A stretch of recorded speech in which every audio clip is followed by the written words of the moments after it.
empecemos. La princesa que tiene asco, Mérida, que ha salido protagonista esta semana porque se ha escapado de su casa, nada más y nada menos por el motivo de que su madre la obligó a casarse con una persona que no.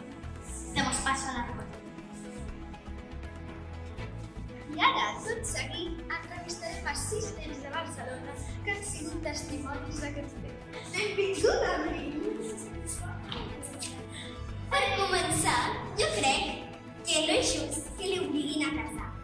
I tampoc que ella és independent i és molt valenta. Molt bé. I tu què penses, Bruna? Jo penso que és una cosa molt horrible que humili, perquè obligar no mola.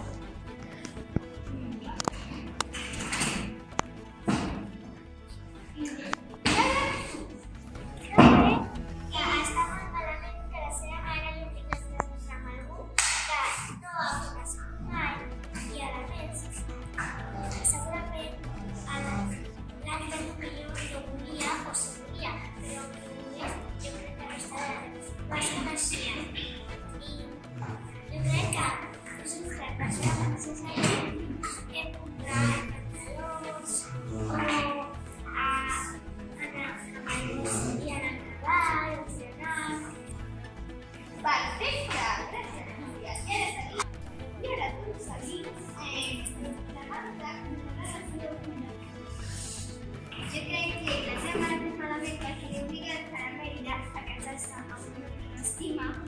Jo crec que la Mèrida ha d'escollir amb quina persona s'ha de casar, una persona que estimi, que li caigui bé, que sigui seguir.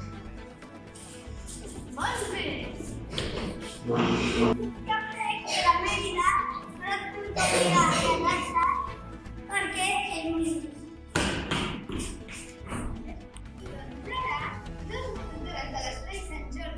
Seguidament, també donaran la seva opinió.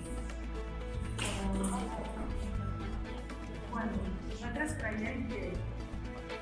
creiem que bueno, estem d'acord amb tots els testimonis que hem passat per les notícies d'avui, en què no pot ser obligatori, perquè bueno, no mola, com ha dit la Bruna, perquè no pots estimar, si no pots casar amb algú que no estimes, com ha dit la Marta, no et poden obligar a estar amb algú que no vols, si és que no és que no, com ha dit és molt injust, perquè per la programa molt injust, perquè ella mateixa pot escollir el que vol.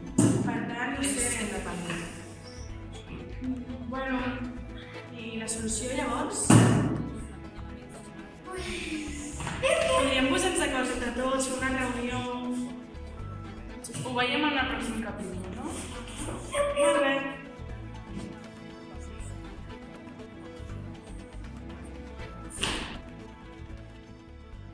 Gracias, Julia, por esta increíble intervención.